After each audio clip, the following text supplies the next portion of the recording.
Claire et Didier, vous avez évoqué à un moment donné de notre conversation une représentation qui a eu lieu à Berlin. Est-ce que vous voudriez bien nous parler de ces moments où les élèves se mettent à jouer? Alors en fait, il y a eu deux, donc celle de Berlin, où effectivement on allait sur les lieux là où Shaja et Yankel s'étaient mariés. Et donc on a cherché l'adresse, on a sonné, et puis il se trouve que dans l'arrière-cour de l'immeuble, il y avait un petit jardin. Et là, tu as décidé, Didier, et j'ai trouvé que c'était... Mais si. Avec l'assentiment bien collectif. sûr, mais qu'on allait jouer un petit morceau de la pièce, parce que c'était une façon pour nous de leur rendre hommage aussi. Oui, c'était ça.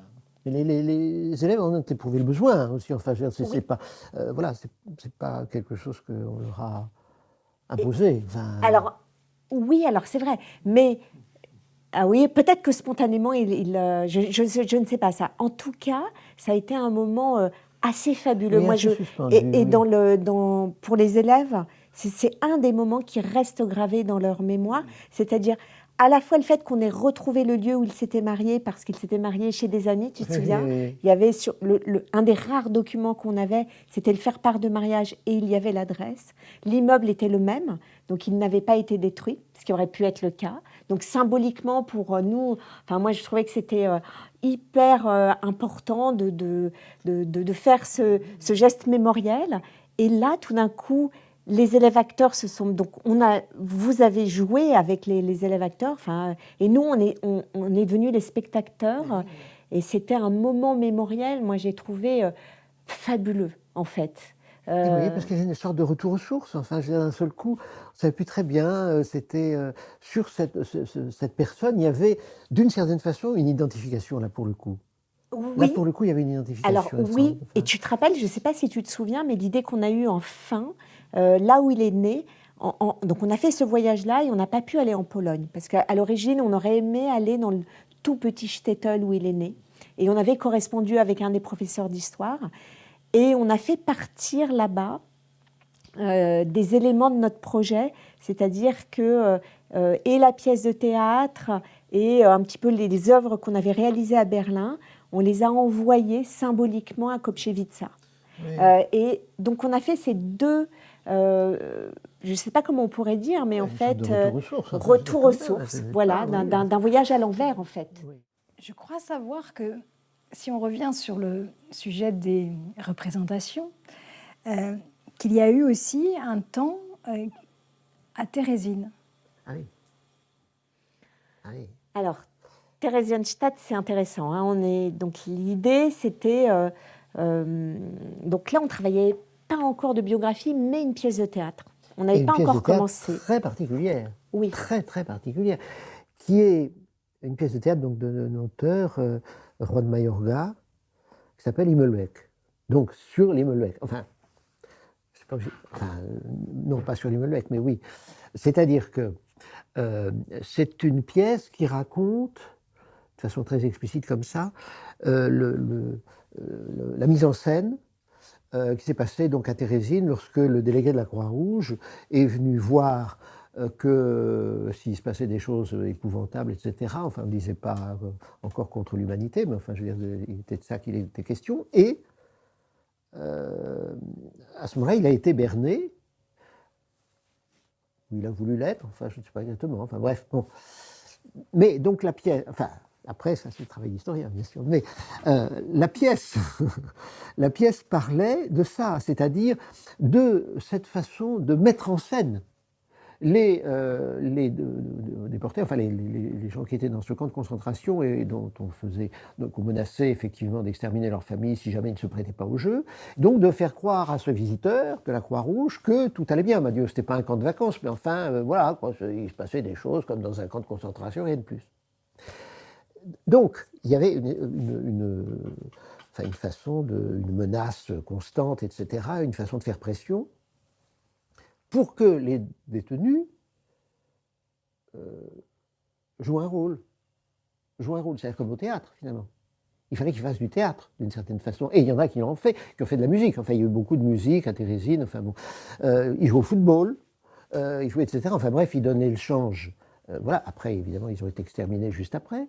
Mais, donc, ce qu'il y a, c'est que la pièce ne parle que de ça, de cette préparation de la visite et de la façon dont le délégué de la Croix-Rouge est berné, entre guillemets, ou pas. Ou enfin, voilà.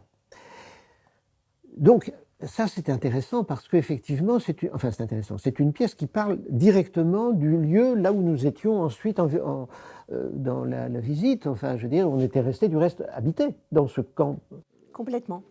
Puisqu'aujourd'hui, c'est une ville, hein, donc toute petite ville, mais on était vraiment là. Voilà, avec une ville très singulière quand même, enfin, très, très... voilà. Et donc, on a joué dans ce kiosque dont on parle aussi dans la pièce, devant ce kiosque de musique, sur la grande place, etc. Enfin, et ça, c'était une expérience très étrange, mais comme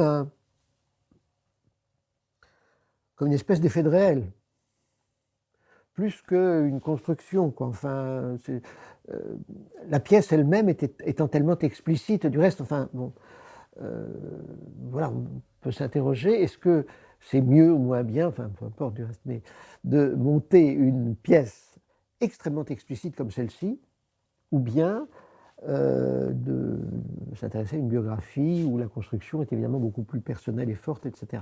Personnelle des enfants, bien sûr.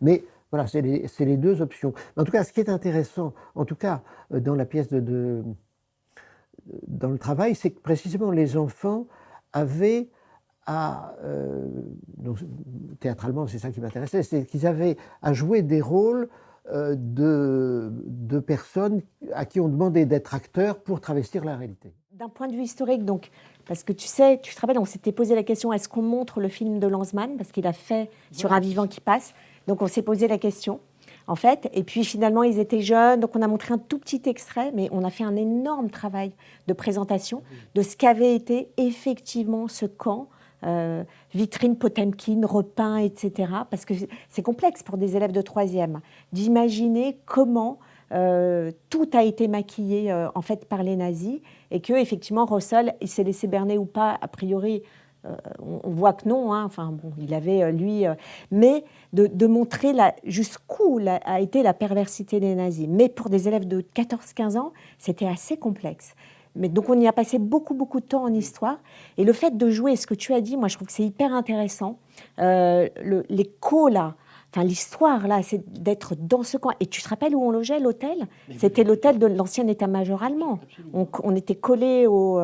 Est-ce que tu veux dire, Claire, que passer par le travail que vous avez fait est un moyen d'affronter et peut-être de résoudre la complexité dont tu parles? Peut-être. En fait, peut-être. Et même sûrement dans le cas de cette pièce. C'est-à-dire, je n'aurais pas parlé de Theresienstadt, je pense, tu vois, dans un cours d'histoire comme ça, parce que c'est extrêmement complexe. Et ça peut être à double tranchant, c'est-à-dire la compréhension. Et là, ça a été vraiment de rentrer et dans la complexité de ce qu'est l'histoire aussi, la discipline en elle-même, mais aussi de ce qu'a été la Shoah. Passer par le théâtre, oui, je suis d'accord, en fait, complètement. Parce qu'à chaque fois, on se posait des questions, et tout le temps, et les élèves aussi, parce que évidemment, mais madame, pourquoi ils ont joué et tu te rappelles, il y a même un film qui a été tourné au moment, on leur avait passé des extraits, tu te rappelles, parce que les nazis ont filmé également. Enfin, non, c'était vraiment très, très intéressant. Ça permet donc d'aider à comprendre. Oui.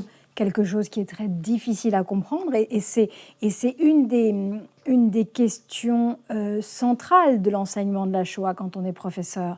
C'est permettre à des élèves d'approcher par la pensée un phénomène et d'une complexité incroyable, mais aussi extrêmement difficile à comprendre pour eux. C'est en permanence qu'ils nous disent « mais comment était-ce possible ? Comment comprendre cela ?» Voilà.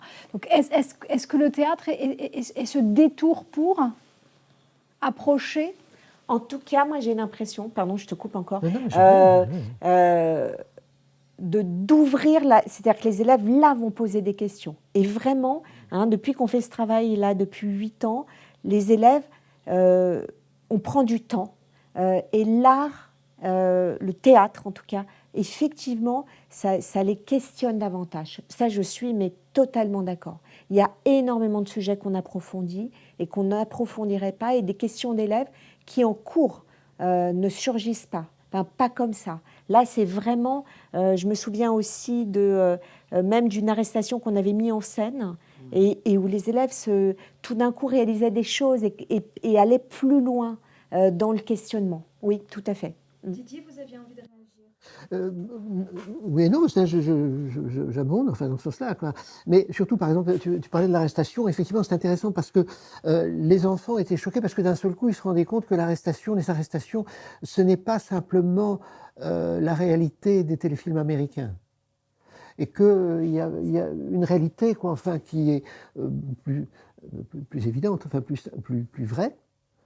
Et que cependant, on leur cache constamment, enfin, avec cette espèce de déluge enfin, idéologique, des choses américaines. Enfin, quand je dis à l'américaine, enfin, vous voyez ce que je veux dire, c'est-à-dire que d'un seul coup, c'était quelque chose oui, de simple, quoi.